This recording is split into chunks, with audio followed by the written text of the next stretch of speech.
STA TV Media Syiar Islam. Bismillahirrahmanirrahim. Alhamdulillah hamdan katsiran tayyiban mubarakan fih kama yuhibbu rabbuna wa yarda. Wa asyhadu an la ilaha illallah wahdahu la syarika lah wa asyhadu anna Muhammadan abduhu wa rasuluh. Allahumma 'allimna ma yanfa'una wa anfa'na bima 'allamtana wa zidna ilman. Rabbi syrah li sadri wa yassir li amri wahlul 'uqdatam min lisani yafqahu qawli. Pendengar radio Syiar Tauhid Aceh 96,1 FM dimanapun antum berada, tidak ada kata yang pantas kita ucapkan selain kita selalu bersyukur kepada Allah Subhanahu wa Ta'ala, Allah yang kembali mempertemukan kita melalui radio ini, dan kita meminta kepada Allah Subhanahu wa Ta'ala keridhaannya, dan ini menjadi sebab kita dimasukkan ke dalam surga Allah Subhanahu wa Ta'ala. Amin ya rabbal alamin. Dan kita minta kepada Allah Subhanahu wa Ta'ala dengan adanya radio ini menjadi sebab hidayahnya seorang, menjadi sebab tersebarnya ilmu agama, tersebarnya dakwah tauhid. Karena namanya saja kita namai Radio Syiar Tauhid Aceh, sangat besar harapan kita semuanya, baik itu kru, siapapun yang membantu dakwah yang mulia ini menjadi sebab kita dimasukkan ke dalam surga Allah Subhanahu wa Ta'ala, dan sebab tersebarnya dakwah tauhid ke seluruh Aceh yang mulia ini. Ahibati fillah rahimani wa rahimakumullah jami'an. Dengan adanya media seperti YouTube, Facebook dan yang selainnya, dan radio seperti ini, maka kita harus memanfaatkan hal ini untuk berdakwah di jalan Allah Subhanahu wa Ta'ala. Jangan sampai orang-orang yang fajir, orang yang fasik memenuhi hal-hal seperti ini. Karena kalau media ini tidak kita penuhkan dengan hal-hal yang baik, otomatis dia akan penuh dengan hal-hal yang buruk, hal-hal yang maksiat. Betapa banyak kita melihat anak muda di zaman sekarang itu lebih memilih untuk men-share hal-hal yang berbau dengan maksiat, atau minimal hal-hal yang tidak bermanfaat. Padahal Nabi SAW bersabda, min husnil islamil mar'i tarkuhu ma la ya'ni. Dari kesempurnaan Islam seseorang, dia meninggalkan apa yang tidak bermanfaat bagi dirinya. Sebagian orang nggak mau nge-share faidah, nggak mau nge-share video tentang kajian ataupun apapun itu yang bermanfaat. Itu karena merasa dia, saya itu bukan ustadz, saya itu nggak berkewajiban untuk men-share hal tersebut. Padahal dengan dia men-share ilmu tersebut, men-share faidah tersebut, itu kita berharap dengan hal tersebut itu apa? Allah Subhanahu wa Ta'ala mengampuni dosa-dosanya kita semuanya. Itu keinginannya kita. Saya kan bukan ustaz, saya ini masih banyak dosa. Saya masih banyak dosa. Nggak pantas saya men-share hal-hal demikian. Nah, kita berusaha yang menyampaikan ilmu. Andai kata semua orang itu yang nge-share ilmu itu harus maksum, maka tidak ada yang menyampaikan ilmu agama selain Nabi Shallallahu Alaihi Wasallam. Kita ini masih banyak kekurangannya, kita masih banyak melakukan dosa. Dan semoga apa yang kita share tersebut menjadi nasihat untuk diri kita pribadi dan orang yang melihatnya. Dan menjadi sebab juga Allah Subhanahu wa Ta'ala memasukkan kita ke dalam jannah Allah Subhanahu wa Ta'ala. Bayangkan jemaah, kalau kita men-share satu faedah, kemudian ada satu orang saja yang mengamalkan hal tersebut, maka kata Nabi Sallallahu Alaihi Wasallam, man dalla ala khairin falahu mithlu ajri fa'ili. Barang siapa yang menunjukkan suatu kebaikan, maka dia mendapatkan pahala seperti orang yang melakukannya. Anda hanya sekedar share. Nah, begitu banyak orang yang bangga untuk nge-share hal-hal yang berbau dengan dosa. Ya, nge-share musik, nge-share hal aurat istrinya, memfoto istrinya kemudian dia share. Na'udzubillah min dzalik. Padahal kata Nabi sallallahu alaihi wasallam, kullu ummati mu'afun illal mujahirin. Setiap umatku itu diampuni kecuali orang yang terang-terangan melakukan dosa. Orang bangga tuh untuk foto bir, ya kan, Bang? Foto bir nge-share, oh aku lagi mabuk nih. Bangga, bangga, foto bir nge-share bangga. Nah, kita itu malu untuk nge-share faedah. Bayangkan ya, Bang. Orang foto apa? Foto apa misalnya lagi di klub mana gitu. Bangga. Maksiat bangga. Kita mau nge-share faedah minder, kan kebalik ini namanya. Ini kebalik namanya. Nge-share faedah minder, orang terang-terangan berbuat dosa itu malah nge-share lagi. Nauzubillahi min dzalik. Nah, kita memperingatkan orang-orang ini, siapa saja, ya, apabila Anda seorang muslim, orang yang beriman kepada Allah Subhanahu wa taala, maka nggak perlu bangga dengan maksiat tersebut. Pengen dikatain sama temannya, wih keren banget lo bro, keren banget lo, ya, nge-share apa bir nih, lagi mabuk gue nih, ya, bangga sama maksiat, bangga. Padahal Nabi Sallallahu Alaihi Wasallam apa yang kata Nabi? Kullu ummati mu'afun illal mujahirin. Setiap umatku itu diampuni dosanya, kecuali orang yang terang-terangan melakukan dosa. Kita takut nih dosa ini tidak diampuni oleh Allah. Nge-share lagi TikTokan, nge-share goyang-goyang TikTok, apa itu cewek, apa itu cowok.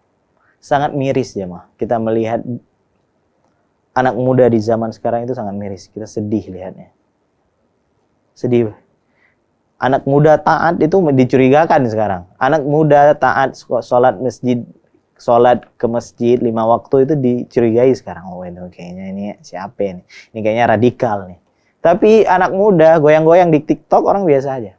Bapaknya biasa ya. Tapi sampai kita sayangkan, pernah nggak lihat anak kecil itu, ya, anak kecil masih kecil goyang gitu. Mamanya yang video, papanya yang video. Ya, lucu gemes loh anak kayak gini. Ya. Dari kecil sudah diajarkan demikian. Malah anak muda yang taat, beribadah kepada Allah, semangat untuk kajian, semangat menghidupkan sunnah Nabi Sallallahu Alaihi Wasallam, ya ini radikal nih kayaknya nih.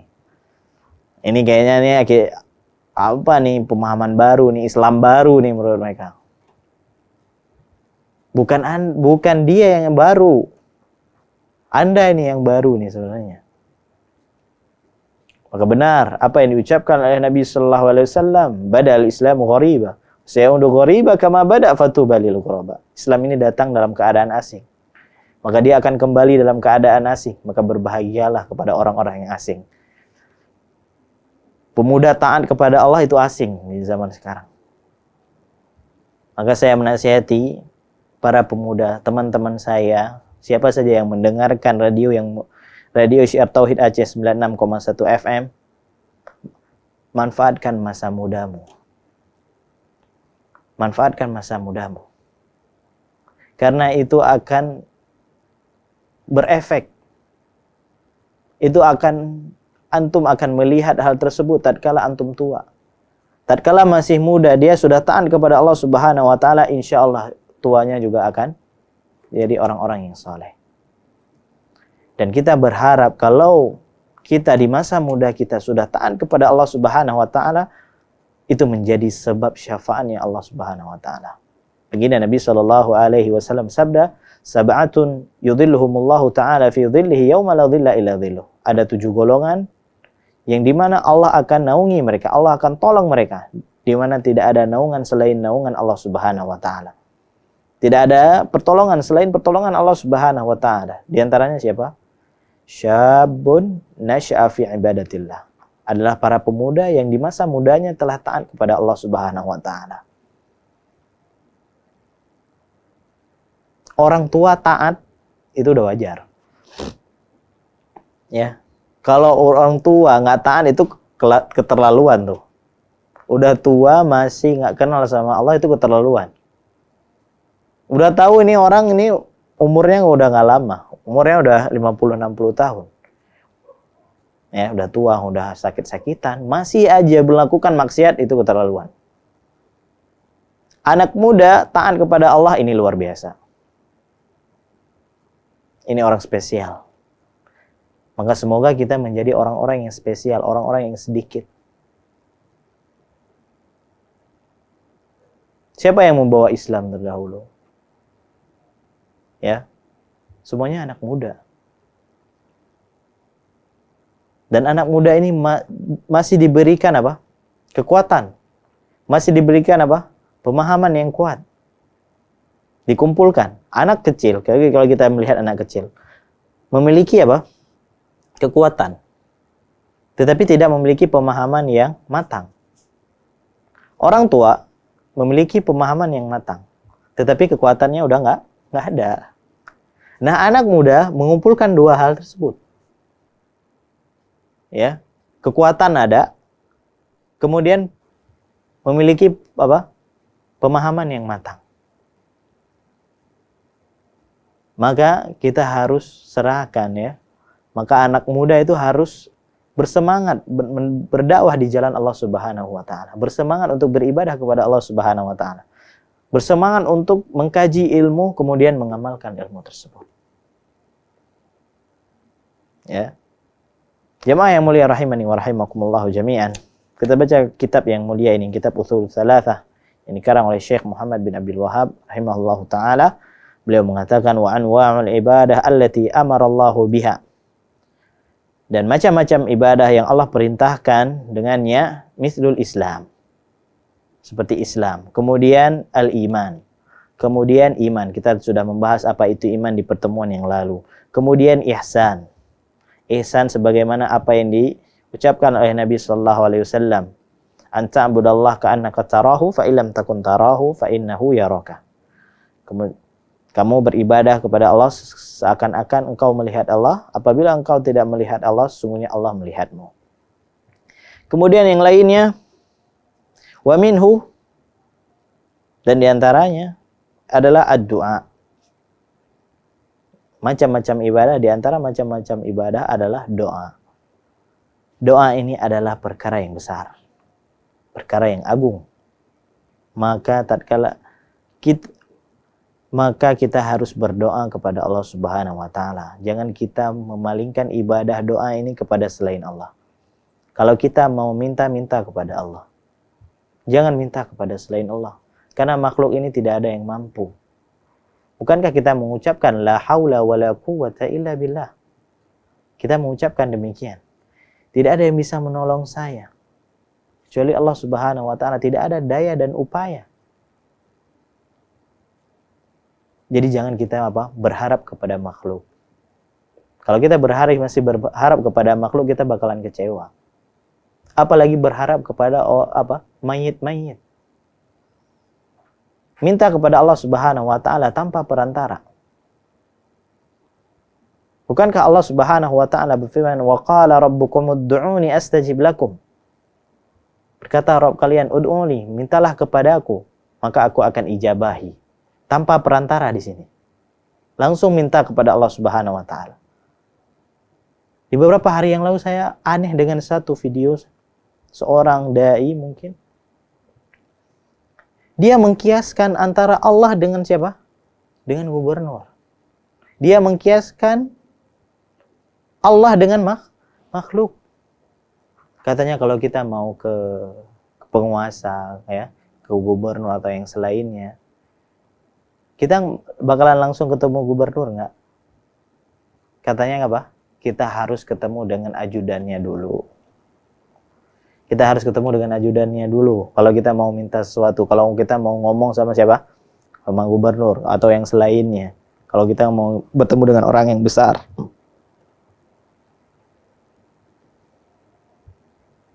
Dia samakan apa? Antara Allah dengan makhluk. Mana akalnya? Mana akal sehatnya?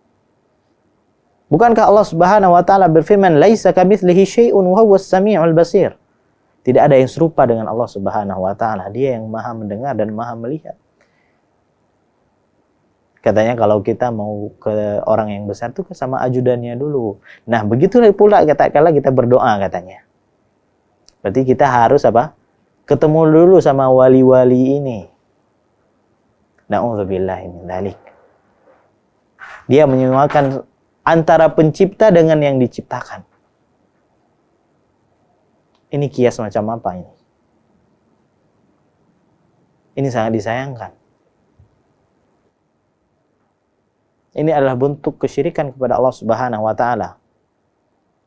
Bukankah Nabi Shallallahu alaihi wasallam bersabda, "Idza sa'alta fas'alillah." Apabila kamu ingin meminta pertolongan, meminta sesuatu, langsung minta kepada Allah. Pakai fa di sini. Wa idza sa'alta fas'alillah. Fa. Pakai fa. Langsung. Nggak ada summa di sini, nggak ada summa. Nggak ada. Wa idza sa'alta fas'alillah. Ini tatkala Nabi mengajarkan siapa? Anak kecil. Idza sa'alta fas'alillah. Apabila kamu ingin minta kepada Allah Subhanahu wa taala. Jangan minta kepada makhluk. Jangan meminta kepada makhluk yang dia juga butuh kepada Allah Subhanahu wa taala. Maka jamaah kaum muslimin yang dirahmati Allah Subhanahu wa taala, doa ini adalah perkara yang besar. Jangan kita palingkan kepada selain Allah Subhanahu wa taala. Dan seorang muwahhid, seorang yang mentauhidkan Allah Subhanahu wa taala, dia akan menyerahkan segala urusannya kepada Allah Subhanahu wa taala. Allah Subhanahu wa taala berfirman, "Wa 'alallahi fatawakkalu in kuntum mu'minin." Hanya kepada Allah lah kalian bertawakal, kalian menyerahkan segala urusan kalian apabila kalian adalah orang-orang yang beriman. Tetapi jamaah, tatkala kita berdoa, kita harus tahu adab-adab dalam berdoa. Kita harus tahu penghalang-penghalang kita berdoa. Sebagian kita mengeluh, kenapa doa saya belum diijabahi? Mungkin kita masih makan dengan harta-harta yang haram. Kita masih memakan perkara-perkara yang haram. Harta kita dihasilkan dari hal-hal yang haram. Bagaimana Allah akan mengijabahi doa-doanya kita? Bagaimana caranya? Kemudian sebagian kita mungkin terburu-buru dalam berdoa. Maksud terburu-buru apa? Kita pengen langsung instan gitu. Minta Pajero langsung dikasih Pajero gitu. Mintanya sekarang, besok harus ada. Ini orang yang terburu-buru dalam berdoa. Kemudian dia berputus asa. Saya minta ini kok yang dikasih ini, ya Allah. Dan para ulama menjelaskan cara Allah Subhanahu wa taala mengabulkan doa itu ada beberapa cara. Yang pertama sekali, Allah memberikan apa yang kita minta. Ya. Allah apa yang kita minta. Kita pengen ini, Allah kasih. Kita pengen lulus jadi PNS, Allah kabulkan. Kita pengen mobil ini, ya, mobil apa misalnya, ya, langsung Allah kasih. Pengen motor ini, Allah kasih. Pengen rumah baru, Allah kasih. Kemudian yang kedua, Allah berikan dengan hal yang lebih baik. Allah kasih dengan yang lebih baik. Allah ganti. Kemudian yang ketiga, Allah hilangkan kita dari keburukan. Hilangkan kita dari keburukan. Allah hilangkan kita dari keburukan. Nah, kita ini jangan suudzon kepada Allah.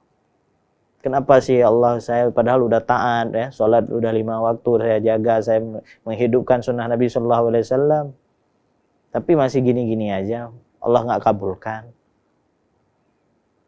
Saya pengen kaya, ya Allah. Saya pengen kayak orang-orang kayak gini yang kajian ini, tapi dia tetap kaya gitu. Pengen saya kayak gitu. Mungkin ya kalau kita kaya, kita nggak mau lagi kajian. Kita nggak mau lagi kajian. Udah gengsi.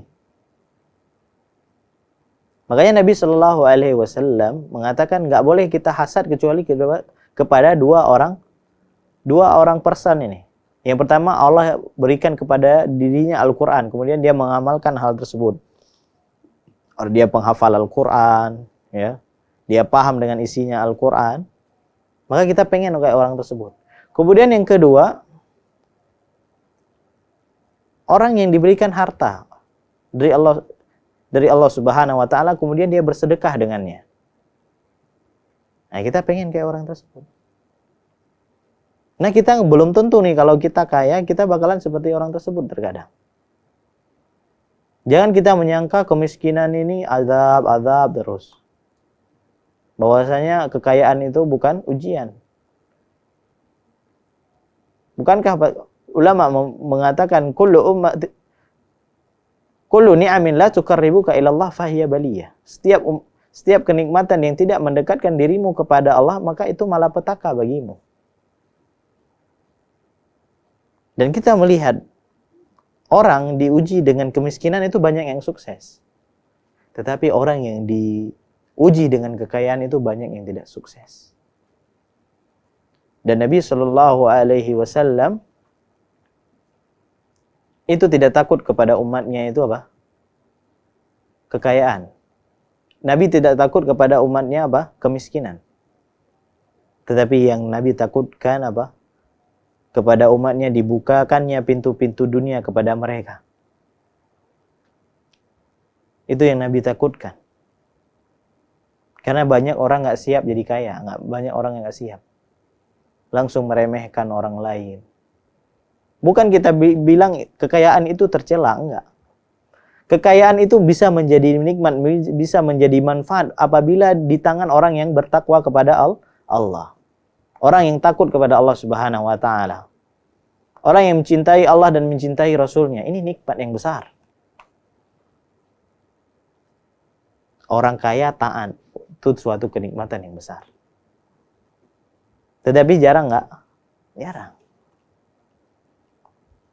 Kita lebih bisa untuk bersabar dengan kemiskinan. Dan jamaah yang mulia rahimani wa rahimakumullahu jami'an. Kalau kita melihat orang yang melakukan korupsi itu kebanyakan orang kaya atau orang miskin? Orang kaya rata-rata, orang yang berkecukupan. Kehidupannya sebenarnya sudah cukup. Lebih mungkin. Tetapi karena kebutuhan hidupnya yang besar, gengsinya lebih besar, maka dia melakukan korupsi. Ada nggak orang miskin korupsi? Ada. Nggak ada orang miskin korupsi, nggak ada. Kita melihat orang-orang kaya tersebut malah melakukan korupsi. Bukan karena nggak cukup. Dan seorang istri yang saleh akan membantu suaminya untuk taat. Seorang istri yang taat, kata para ulama yang dahulu, ulama salaf terdahulu mengatakan kepada suaminya apa? Aku bisa bersabar dengan kemiskinan, tetapi aku tidak bisa bersabar dengan api neraka Allah Subhanahu wa taala. Masya Allah. Kenikmatan yang besar memiliki istri yang saleh. Apa maksudnya? Kalau dia mau amanahkan kepada suaminya, kami itu bisa sabar dengan kemiskinan, kami nggak bisa sabar dengan api neraka Allah Subhanahu wa taala. Jadi apa maksudnya? Cari harta yang halal. Kasih nafkah dengan nafkah yang halal. Tetapi istri yang tidak taat kepada Allah, istri yang tidak soleh, apa katanya? Bang, bapak fulan udah ganti mobil, udah beli rumah baru, masa kita enggak? Jabatannya di bawah kita loh, gengsi. Mulai suaminya mikir, ngambil dari mana ini? Dari mana? Ya, dari mana? Kemudian dia melakukan hal-hal yang haram. Makanya Nabi Shallallahu Alaihi Wasallam bersabda, "Fadfar bidzati din taribat yadak." Carilah yang salihah, agamanya baik, maka kamu akan bahagia. Jamaah yang mulia rahimani wa rahimakumullahu jami'an. Doa ini juga ada waktu-waktu khusus kita berdoa. Ada waktu-waktu khusus kita harapkan doa kita ini akan diijabah. Seperti apa? Di sepertiga akhir malam. Di sepertiga akhir malam. Kemudian apa? Tatkala bainal adzan wal iqamah, antara adzan dan iqamah. Kemudian di sore Jumat. Dan waktu-waktu yang lainnya. Nah, seseorang harus memperhatikan hal-hal ini. Dia sudah mencari waktu yang terbaik. Sepertiga akhir malam misalnya. Atau di antara adzan dan iqamah. Atau di sore Jumat misalnya. Kemudian dia berusaha untuk memakan harta-harta yang halal. Dia nggak mau makan hal-hal yang haram misalnya. Ya. Kemudian dia harus bersabar. Dan andai kata jamaah kaum muslimin yang dirahmati Allah Subhanahu wa taala, Allah tidak mengkabulkan hal tersebut, maka Allah akan balas dia di akhirat. Nggak ada rugi kita berdoa, nggak pernah rugi. Rugi nggak kita berdoa? Nggak pernah rugi. Andai kata tidak dikabulkan di dunia ini, Allah ganti di akhirat. Allah tetap, namanya doa itu ibadah. Anda berdoa itu ibadah. Anda merendahkan diri Anda kepada Allah Subhanahu wa taala. Maka Allah berikan pahala. Maka nggak ada istilah rugi dalam berdoa. Dan jemaah kaum muslimin yang dirahmati Allah Subhanahu wa taala, Allah ini berbeda dengan makhluk. Hukum manusia itu pelit. Hukum manusia itu pelit. Dia akan berat tatkala diminta. Coba kita sering minta kepada orang. Berat nggak dia? Mungkin hari pertama dia ngasih, hari kedua dia ngasih, hari ketiga, oh my God, tapi balu. Ya. Kok ana terus sih yang bayar gitu? Kok ana terus sih? Atau mulai dia, ya kan? Itu manusia. Berbeda halnya dengan Allah Subhanahu wa taala. Dia cinta tatkala kita meminta kepadanya. Bahkan Nabi sallallahu alaihi wasallam sabda, "Man lam yas'alillah yaghdab alaih." Barang siapa yang tidak meminta kepada Allah Subhanahu wa taala, maka Allah murka kepadanya. Allah senang tatkala kita meminta kepadanya. Berbeda halnya dengan makhluk. Maka jangan sering kita minta kepada makhluk. Kita berharap kepada makhluk, maka kita bakalan kecewa. Berharaplah kita kepada Allah Subhanahu wa taala, Rabbul Alamin. Ini perbedaan antara manusia dan Allah Subhanahu wa taala. Berat kita kalau selalu diminta terus, berat hatinya. Tetapi hanya orang-orang yang sombong yang tidak meminta kepada Allah Subhanahu wa taala. Dia tidak butuh tentang pertolongan Allah. Dia menganggap ini hasil usaha saya. Saya sudah capek di sini. Tetapi seorang yang tahu ini saya butuh dengan pertolongan Allah. Kalau bukan dengan pertolongan Allah, saya mungkin tidak bisa di sini. Saya tidak paham tentang masalah agama ini. Dia tidak takabur. Dia tidak sombong. Dia merasa butuh kepada Allah Subhanahu wa taala. Maka jamaah yang mulia rahimani wa rahimakumullah, kalau kita mau berdoa, langsung kita meminta kepada Allah. Langsung, nggak tanpa perantara. Nggak ada perantara. Nggak ada, Allah itu nggak punya ajudan. Nggak punya ajudan. Ya, jangan samakan Allah sama orang-orang yang besar. Sama raja, sama siapapun, nggak ada. Oh, kalau Anda mau minta, memang minta kepada orang yang soleh. Minta sama orang soleh yang masih hidup. Ya, kalau Anda mau yang pengen tawasul dengan hal-hal yang dibolehkan. Tawasul dengan nama Allah Subhanahu wa taala, nama-nama dan sifat Allah. Ya Allah, ya Rahman, ya Karim, ya Razzaq. Minta. Karena Allah Subhanahu wa taala berfirman, "Walillahil asmaul husna fad'uuhu biha." Dan Allah memiliki nama-nama yang indah. Mintalah dengan nama-nama tersebut. Kemudian minta dengan amalan soleh yang telah kita kerjakan. Saya telah melakukan ini, ya Allah. Apabila amalan tersebut ikhlas dan Allah ridai, maka aku meminta ini, ya Allah. Jangan minta kepada makhluk. Jangan meminta kepada makhluk, apalagi makhluk yang telah mati. Kita yang doakan orang tersebut. Agar dilapangkan kuburnya, agar dimudahkan dia hisab. Agar dia bisa menjawab pertanyaan dari para malaikat. Ini harusnya. Jangan malah kita meminta kepada orang tersebut. Orang tersebut yang butuh doa dari kita. Nah, jemaah yang mulia rahimani wa rahimakumullah jami'an, inilah keutamaan tauhid. Faedah tauhid. Ini faedah tauhid. Kalau seorang yang muwahhid, seorang yang memahami tauhid, dia akan meminta hanya kepada Allah Subhanahu wa taala. Dia enggak butuh sama makhluk. Dia enggak butuh sama makhluk. Makhluk menjadi sebab, oke. makhluk itu pilihan yang kedua, bukan pilihan yang pertama. Setelah dia meminta kepada Allah Subhanahu wa taala, mungkin dia baru minta kepada pertolongan makhluk. Ini yang penting ya kaum muslimin rahmati Allah Subhanahu wa taala. Semoga kita menjadi orang-orang yang muwahhid. Orang-orang yang mentauhidkan Allah Subhanahu wa taala, orang-orang yang butuh dengan pertolongan Allah dan tidak menghambakan dirinya kepada selain Allah Subhanahu wa taala. Mungkin hanya ini yang bisa kita sampaikan pada malam yang berbahagia ini. Semoga berikan manfaat untuk saya, Pedi, dan para pendengar sekalian. Apabila ada kata-kata yang kurang berkenan, saya mohon maaf. Kita akhiri dengan doa kafaratul majlis.